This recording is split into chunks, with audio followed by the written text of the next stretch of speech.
Total internal reflection.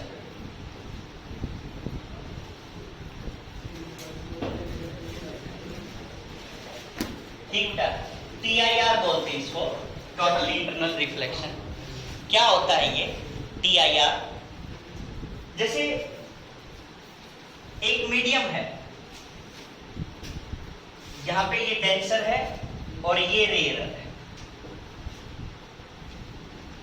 ठीक है, पहली एसेंशियल कंडीशन यही है कि भाई जो रे आ रही होती है वो कहां से स्टार्ट करनी है आपने, इंसिडेंट रे डेंसर मीडियम में होनी चाहिए। ठीक बेटा, तो यहां से हमने कोई भी इंसिडेंट रे यहां कंसीडर कर ली कि ये हमारे पास एक इंसिडेंट रे। अब एक बात बताओ, ये नॉर्मल होगा है ना? अब नॉर्मल होगा तो when ray travel from denser to rarer it will bend away from normal, है ना? मींस ऐसे जानी चाहिए थी ये, लेकिन ये ऐसे चली जा रही। ठीक है, ये एंगल ऑफ इंसिडेंस था यहां पे आप, और ये क्या बन गया, एंगल ऑफ रिफ्रैक्शन बन गया, है ना? रिफ्रैक्शन बना है। अच्छा, अब आपने क्या किया, इस इंसिडेंट रे का एंगल चेंज कर दिया, इस टाइप से ये इंसिडेंट रे हो गया। अब ये एंगल बन गया, है ना? तो जो रे है वो यहां जाने की बजाय, क्योंकि रे ये ऐसे जाने चाहिए थी, अब bend away from normal means ये क्या हो जाएगा, इस टाइप से चली जाएगी, है ना? ये अगर आप I1 मानो तो यहां पे ये क्या बन जाएगा, R1 बन जाएगा। क्लियर है बेटा बात? ठीक है, अब जैसे ही आपने इस एंगल को और बढ़ाया, ठीक है, तो ये जो एंगल है यहां, अब ये ऐसे जानी चाहिए थी रे, ठीक है, लेकिन ऐसे ना जाके it will bend away from normal, तो ये अलोंग दी इंटरफेस चली जाती है। ठीक है, जैसे जैसे आप इसको बढ़ाओगे एंगल को, तो क्या होगी, ये अलोंग दी इंटरफेस चलेगी, और इसके अलोंग जाने में मींस क्या होगी, ये परपेंडिकुलर टू नॉर्मल होगी, है ना? तो इस एंगल को हम क्या बोल देते हैं, क्रिटिकल एंगल बोल देते हैं। इस एंगल को हमने क्या, किस चीज का नाम दे दिया बेटा, क्रिटिकल एंगल का नाम दिया। ठीक है, तो when a ray travel from denser to rarer medium, ठीक है, और जब एंगल ऑफ रिफ्रैक्शन कितना बन जाए बेटा, 90 डिग्री बन जाए, तो उस एंगल ऑफ इंसिडेंस को हम क्रिटिकल एंगल बोल देते हैं। क्लियर है कि नहीं बात? ठीक है, अब अगर इस क्रिटिकल एंगल से ज्यादा एंगल होगा, इस टाइप से अगर मान लीजिए ये केस बनेगा, ठीक है, तो ये क्या करेगी, रिफ्लेक्ट कर जाएगी इसी मीडियम के अंदर। समझ गया ना बात? क्योंकि जैसे जैसे आप इस एंगल को इंक्रीज कर रहे हो, तो यहां से ये ऐसे होना स्टार्ट हो रहा है, तो इस एंगल पे आके ये हो गया, लास्ट पीक पॉइंट हो गया इसका, उस मीडियम में इतना ही रह सकती थी। अब उसके बाद अगर आप और एंगल इंक्रीज कर रहे हो, तो क्या होगी, इस मीडियम के अंदर रिफ्लेक्ट हो जाएगी। ठीक है, तो इस फिनोमिना को हम क्या बोलते हैं बेटा, TIR बोलते हैं, टोटल इंटरनल रिफ्लेक्शन बोलते होते हैं। ठीक है, when an incident ray travel from denser to rarer medium greater than critical angle, ठीक है, किस एंगल से बेटा ज्यादा, greater than critical angle, then it will reflect back in same medium. ठीक है, तो इस फिनोमिना को हम क्या बोलते हैं, टोटल इंटरनल रिफ्लेक्शन बोल देते हैं। किसी को डाउट बेटा यहां तक?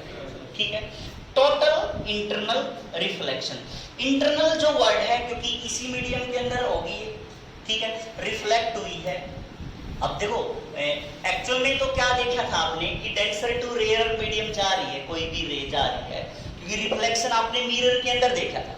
वैसे तो क्या था स्टार्टिंग में, पहले तो क्या हो रहा था, रिफ्रैक्शन हो रहा था, है ना, लेकिन अब सेम मीडियम के अंदर ही क्या हुआ, ये रिफ्लेक्शन हुआ है, तो इसी मीडियम के अंदर, तो इसलिए इसको हम क्या बोलते हैं बेटा, इंटरनल रिफ्लेक्शन बोलते होते हैं। ठीक है, और टोटल क्यों बोल रहे हैं इसको, क्योंकि इसमें जो एनर्जी लॉस होता है वो बहुत माइन्यूटली होता है। ठीक है, मींस जो एनर्जी है वो लगभग क्या रहती है, कंजर्व रहती है, उसी बिहाफ पे हम इसको क्या बोलते हैं, टोटल इंटरनल रिफ्लेक्शन बोल रहे होते हैं। ठीक बेटा, बात क्लियर, कोई डाउट यहां तक? अच्छा, अब उसके बाद देखो कि अगर ये मीडियम डेंसर है, इसको हमने μ1 का नाम दे दिया, ये μ2 का नाम दे दिया, ठीक है। अगर कोई भी एंगल होता, नॉर्मल कंडीशन की अगर हम बात करें, तो μ1 इंटू में sine i is equal to क्या होता, μ2 साइन आर होता है ना। नॉर्मल स्नेल्स लॉ अगर हम अप्लाई करते तो ये होता हमारे पास। तो अब आप एक बात बताओ, जब हम क्रिटिकल केस की बात कर रहे हैं, एट क्रिटिकल एंगल, ठीक है, एट ए क्रिटिकल एंगल,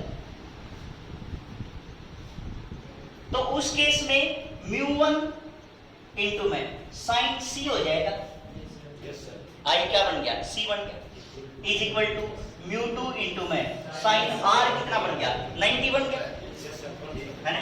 तो कितना हो गया, 1 हो गया।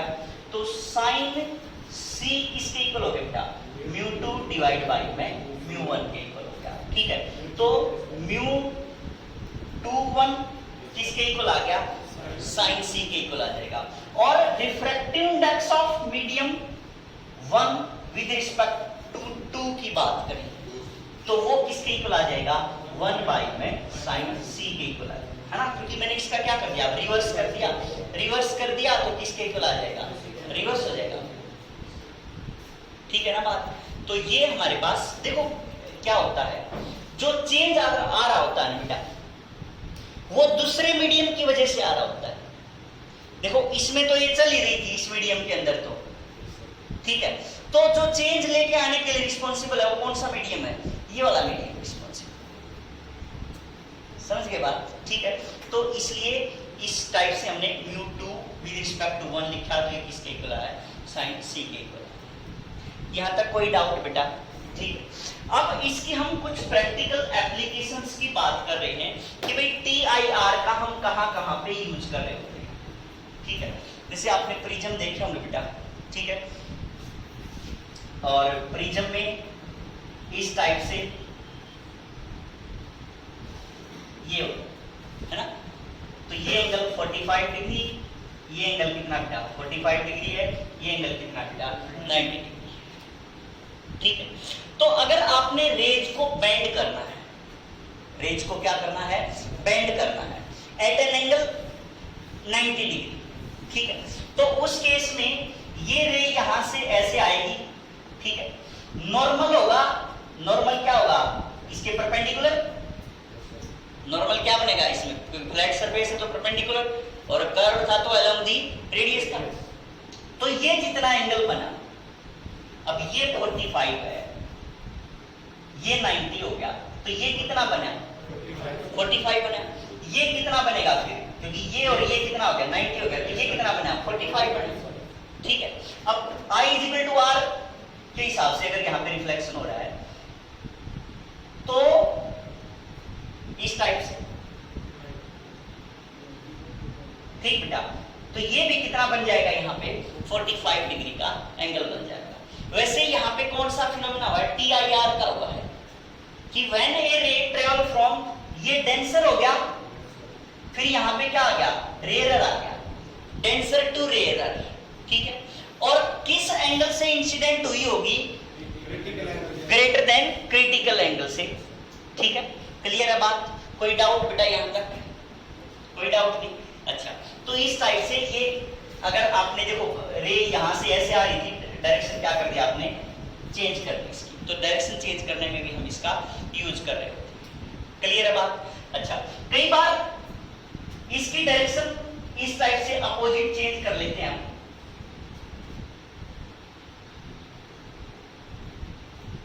ये ऐसे है, ठीक है, ये कितना 45, ये कितना 45, ये कितना बेटा 90 है, ठीक है।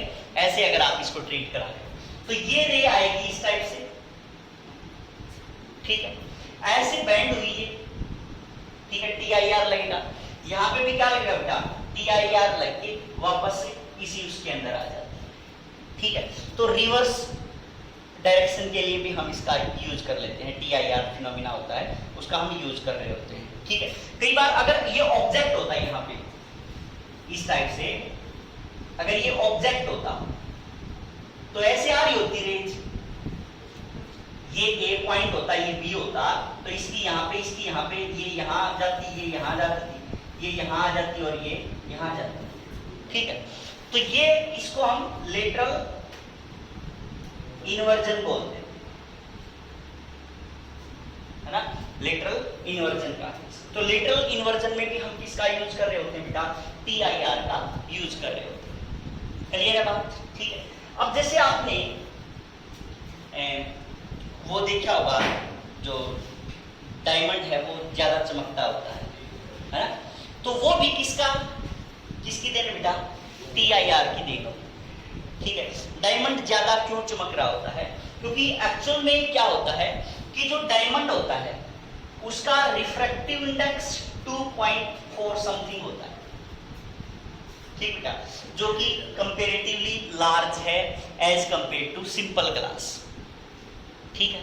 अच्छा, दूसरी बात, जो इसका क्रिटिकल एंगल होगा, क्योंकि अब आप देख रहे हो बेटा कि साइन सी क्रिटिकल एंगल किसके ऊपर डिपेंडेंट है, रिफ्रैक्टिव इंडेक्स के ऊपर डिपेंडेंट है ना, तो रिफ्रैक्टिव इंडेक्स के ऊपर डिपेंडेंट है ये, तो सीधी सी बात है इसका जो क्रिटिकल एंगल होगा वो भी लगभग 24.41 टू कुछ इस टाइप से ही होता है, ठीक है। तो जो क्रिटिकल एंगल हो गया वो कितना हो गया, 24.41, मींस बहुत छोटा एंगल हो गया ये। देखो, एक तो यहां से स्टार्ट हो जाए रिफ्लेक्शन, एक यहां जाके TIR स्टार्ट, है ना, फर्क नहीं उस चीज का। तो ये किसके ऊपर डिपेंडेंट है, रिफ्रैक्टिव इंडेक्स ज्यादा होने की वजह से इसका जो क्रिटिकल एंगल है वो भी क्या हो जाता है बेटा, स्मॉल हो जाता है। क्रिटिकल एंगल स्मॉल होने की वजह से यहीं से TIR स्टार्ट हो जाता है, हाँ हाँ, मींस अब तो एरिया देखो, एक तो यहां से स्टार्ट हो, इतना पोर्शन की वजह से TIR हो, एक यहां से स्टार्ट होने लग गया, इतने पोर्शन की वजह से TIR हो, समझ गए ना बात। तो इस टाइप से एक तो जो एंगल है, जो क्रिटिकल एंगल है वो बहुत स्मॉल है, इस स्मॉल एंगल की वजह से वो जो डायमंड वाले क्या करते हैं बेटा, इसके जो एज होते हैं डायमंड के वो काफी सारे बना देते हैं, एज ज्यादा बना दिए, तो जैसे ही लाइट आ रही होती है तो उसका कवरेज एरिया क्या हो गया, पहले ही ज्यादा था, इंटरनल रिफ्लेक्शन होने का एरिया पहले ही ज्यादा था, अब उसको प्रॉपर शेप दे दी, उसके जो एज थे वो ज्यादा बना दिए, उनकी वजह से क्या होगी, स्पार्किंग जो होगी वो और भी ज्यादा हो जाएगी, ठीक है। तो जो चमक है वो डायमंड की और भी ज्यादा बढ़ जाती है, किसकी वजह से होता है बेटा, ये सब TIR की वजह से होता है, टोटल इंटरनल रिफ्लेक्शन की वजह से, समझ आई बात, ठीक है। अब कई बार आपने ये देखा होगा, गाड़ियों में जा रहे होते हो जब आप, तो आपको दूर से ब्रेकर दिखाई दे रहा होता है या पानी दिखाई दे रहा होता है ना, पानी दिखाई दे रहा है, लेकिन जब आप पास में जाके देख रहे होते हो तो नहीं दिखाई होता, कुछ भी नहीं होता वहां पे, ठीक है। तो वो भी किसकी वजह से होता है बेटा, किसकी वजह से होता है, TIR की वजह से ही होता है वो, ठीक है। और एक आध एप्लीकेशन जैसे आपने मिराज बोलते हैं, MIRAGE, राजस्थान वगैरह के जो एरिया देखे होंगे वहां पे, ठीक है। तो वो क्या होता है, जैसे आप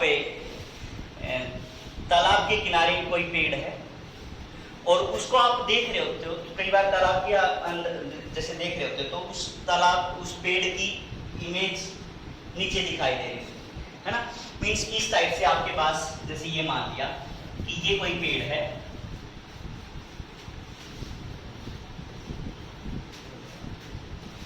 ठीक है, और ये पानी है, यहाँ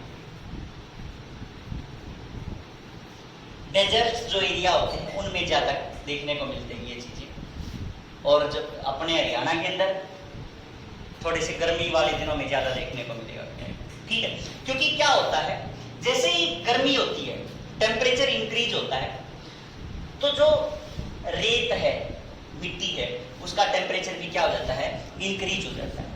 और उसका टेम्परेचर इंक्रीज होने से जो नीचे वाली एयर है वो क्या बन जाती है, रेयरर बन जाती है ना।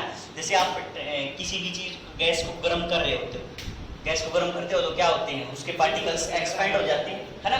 तो वही काम यहाँ पे होता है कि भाई जैसे मिट्टी गर्म हुई तो एनवायरनमेंट गर्म हो गया, तो जो एयर है वो क्या बन जाती है बेटा, रेयर मीडियम बन जाती है कंपेरेटिवली, ठीक है। तो जैसे जैसे आप इस सरफेस के नजदीक होगे तो यहाँ पे जो डेंसिटी होगी, ऑप्टिकली डेंसिटी वो कम होगी, ठीक है। मींस यहाँ पे क्या होगा बेटा, रेयर मीडियम बनेगा। और जैसे जैसे आप ऊपर की तरफ जा रहे होते हो तो उस टाइम पे आपको क्या मिलेगा, डेंसर मीडियम मिलेगा कंपेरेटिवली, यहाँ के कंपेरिजन, समझ के बाद। अब कोई भी रे आई इस टाइप से, डेंसर टू रेयर, क्योंकि इसके रिस्पेक्ट में तो क्या है, ये रेयर है ना, तो ये नॉर्मल हो गया इस टाइप से, तो it will bend away from normal, means ये ऐसे जाने की बजाय क्या होगी, ये थोड़ी सी ऐसे होगी, है ना, थोड़ी सी बेंड होगी। अब यहां पे भी क्या बेटा, ये नॉर्मल है, ऐसे जाना था इसको, ऐसे जाने की बजाय क्या हो जाएगी, ये थोड़ी सी ऐसे बेंड होगी, ठीक है। ये ऐसे जाना था अब इसने, तो ये क्या होगी, थोड़ी सी ऐसे बेंड होगी, ठीक है। अब फर्दर इसको ऐसे जाना था तो ये ऐसे बेंड होगी, क्लियर बेटा बात। अब सरफेस से यहां से टकरा के ये क्या हो जाती है, फिर इस टाइप से चली जाएगी, मींस यहां पे जो सरफेस का क्या, कौन सा फिनोमिना, डेंसर टू रेयर जा रही है, तो उसी मीडियम में क्या हो जाती है, ये रिफ्लेक्ट हो जाती है। यहां से जब आप ऑब्जर्व कर रहे होते हो तो ये आपको कहां से लगेगा, कि यहां से आ रही है ये रे, ठीक है। तो अब जो हमारे पास ये वाली जो इमेज है, यहाँ पे इसकी क्या बन जाती है, इमेज बन जाती है, मींस यहाँ पे ये पेड़ आपको कुछ ऐसे दिखाई दे रहा हो, क्लियर है बेटा बात, ठीक है। तो इसको हम क्या बोल देते हैं, मिराज बोल देते हैं, ठीक है। अच्छा, दूसरी बात क्या बेटा, एक जैसे आपने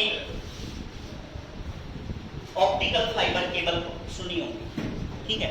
फाइबर केबल क्या होती है, फाइबर केबल, ठीक है। तो अब इसने भी तो स्टार्ट कर रखी है, क्या नाम है इसका, अंबानी ने, जो अपना 5G नेटवर्क है स्टार्ट करेगा, तो ऑप्टिकल फाइबर केबल। तो ऑप्टिकल फाइबर केबल में क्या होता है, बेसिकली इस टाइप से होती है बेटा, 3 लेयर होती है इसके पास। वैसे जो ऑप्टिकल फाइबर केबल होती है उसका साइज बहुत स्मॉल होता है, बिल्कुल पतला डायमीटर होता है, जैसे हेयर्स होते हैं इनका डायमीटर होता है कुछ इसी टाइप से होता है, 10⁻⁵ सेंटीमीटर के रेंज का इसका डायमीटर होता है, ठीक है। तो इसमें 3 लेयर होती है। पहली लेयर कोर बोलते हैं बेटा इसको, है? हाँ हाँ हाँ हाँ हाँ। फिर दूसरा पार्ट जो होता है वो क्लैडिंग होता है। पहला कोर होता है, फिर क्या होता है बेटा, क्लैडिंग होता है। फिर जो आउटर मोस्ट पार्ट होता है दैट इज जैकेट, इसको हम क्या बोलते हैं, जैकेट बोलते हैं। ये प्लास्टिक का बना हुआ होता है, कवर सा एनवायरनमेंट सामने प्रोवाइड करा है, ठीक है। ये जैकेट वाला पार्ट होता है। तो 3 लेयर है इसकी, कोर, क्लैडिंग और जैकेट। तो अब इसके अंदर जैसे ही इंसिडेंट रे यहां से जा रही होती है, ठीक है, इंसिडेंट रे, अब TIR कब पॉसिबल है, एक तो डेंसर टू रेयर जा रही हो रही, ठीक है, और एक कब है, जब ग्रेटर देन क्रिटिकल एंगल होगा। तो सीधी सी बात है बेटा कि जब जो रे यहां से जाएगी वो क्या होगी, ग्रेटर देन क्रिटिकल एंगल होगा, ठीक है। मींस जो कोर है उसका डेंसर होगा और जो क्लैडिंग है वो क्या होगा बेटा, रेयर होता है, ठीक है। तो जैसे ही ये यहां से यहां टकराई इसके साथ, कोर में कोई भी इंसिडेंट रे आई और फिर वो क्या होगी, TIR लगेगा उसके अंदर, क्योंकि डेंसर टू रेयर है और ग्रेटर देन क्रिटिकल एंगल है, ठीक है। तो रिफ्लेक्ट बैक हो जाएगी। यहां भी क्या होगा, वही कंडीशन होगी बेटा, डेंसर, इसका डेंसर मीडियम है, इसका रिफ्रैक्टिव इंडेक्स जैसे मान लिया कि म्यू 1.67 होता है, ठीक है, इसका कम हो जाता है, लगभग 1.5 के आसपास हो जाता है। ठीक है, तो क्या हो गया बेटा, ये डेंसर हो गया, ये क्या हो गया, रेयर हो गया। ठीक है, तो अब क्या होगा कि TIR हुआ अगेन इस एंड पे भी जाके, क्योंकि ये क्या है, जैसे पाइप होती है उसी टाइप से तो है ये, है ना, कहीं से भी आए, किसी भी एंगल से आए, जैसे ग्रेटर देन क्रिटिकल एंगल चाहे कोई भी एंगल हुआ, तो कहीं पे भी रिफ्लेक्ट करेगी ये, तो वहीं से क्या स्टार्ट कर देगी ये, TIR स्टार्ट कर देगी। मींस इस टाइप से ये जो रे है ये चलती रहेगी। क्लियर है बेटा बात? ठीक है, अब इसके अंदर जो एनर्जी का लॉस है वो ना के बराबर होता है, मींस यहाँ पे एब्जॉर्प्शन वगैरह नहीं हो रहा होता TIR के वजह से। ठीक है, इसीलिए जो ऑप्टिकल फाइबर्स केबल हैं वो थोड़ी सी ज़्यादा अच्छी मान के चलते होते हैं, उनकी एफिशिएंसी थोड़ी सी ज़्यादा अच्छी होती है। ठीक है, जो सुपर कंप्यूटर्स वगैरह बना रहे होते हैं, वहाँ जहाँ पे स्पीड ज़्यादा चाहिए होती है, उन पे हम इनका यूज करते हैं। क्लियर बेटा?